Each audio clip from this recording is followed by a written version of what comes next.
There's a discussion going on, and it may be under the radar screen, about whether or not they're still needed. Have you heard that? Yeah. Oh, yeah. And I think the administration may be raising this question. Is that right, Ms. Educator?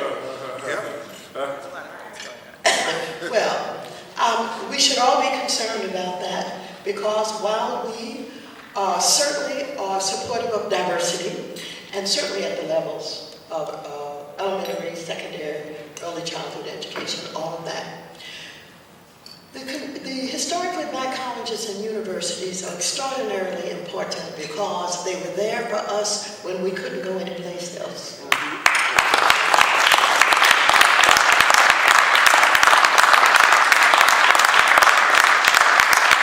Not only are they a part of, an important part of our history, even when blacks started to attend colleges and universities that were predominantly white, they failed for the most part because they could not be integrated sufficiently because of the culture of the schools and a lot of other things that worked against them. And many of them just went for a short period of time and came back home because they couldn't take it, they couldn't fit in, it did not work for them. And so we still need to have our colleges and universities and the culture in those colleges and universities that welcome and support. I want to tell you something. I've got 2 grandsons that went to Morehouse. And you know that saying that they have? You can always tell a Morehouse man, but you can't tell him much. That's my 2 grandsons. That's my 2 grandsons. They got the biggest little egos you ever did see. But you know what? I'm pleased about that. I'm pleased about colleges and universities that we attend that make us feel that we're the most beautiful and we're the best.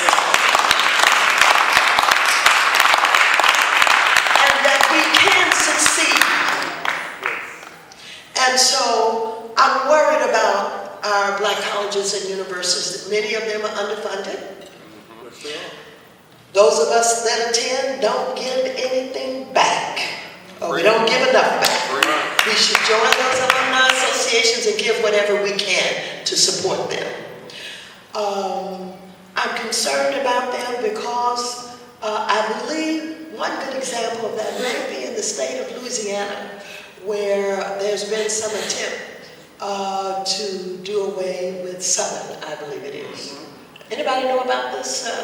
What's going on at Southern and the State University? What is happening? I know a lot about it. We have some people here from Louisiana. I don't know if Al Perkins here, but they have the community colleges, and this is what they're doing to all black colleges. Tanya probably knows better than me.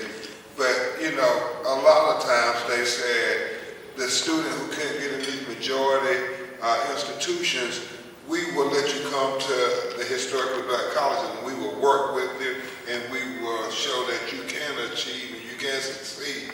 Well, now, those students who traditionally would go to our HBCUs are being led to community colleges, which I didn't know have about an 85% dropout rate. People who go to community colleges normally don't finish. People who go to black colleges normally do finish, but they're sending everybody to these community colleges, and they're not finishing, but now they're taking all of them away from the black colleges. So Southern and Baton Rouge, the community college now has twice as many students as Southern University, and it's killing them. And so that's what we got to speak to these issues. And a lot of people at Southern aren't happy with the federal government intervention on these issues. Well, there is, you know, a discussion under the radar again about this administration and whether or not it really supports black colleges and universities.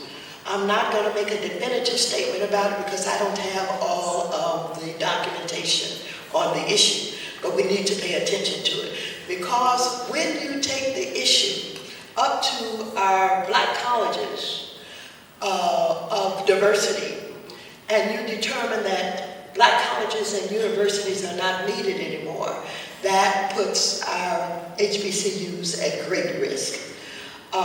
They always need money. The Black Caucus fights very hard for that funding. We try to increase that funding. We try to make sure that we have some money for capital costs. Many of our Black colleges and universities need renovation and repairs and redevelopment. Many of them, and some of them, not all of them, have the infrastructure that they need for the internet so that the kids have the fast working internet, etc. And we got to do better than this. The kids love the Black colleges and universities when they go to them. I mean, and my oldest grandson did not start out at Morehouse. He started out in Seattle. He was so glad after he went to Morehouse, he didn't know what to do. He became a whole nother person.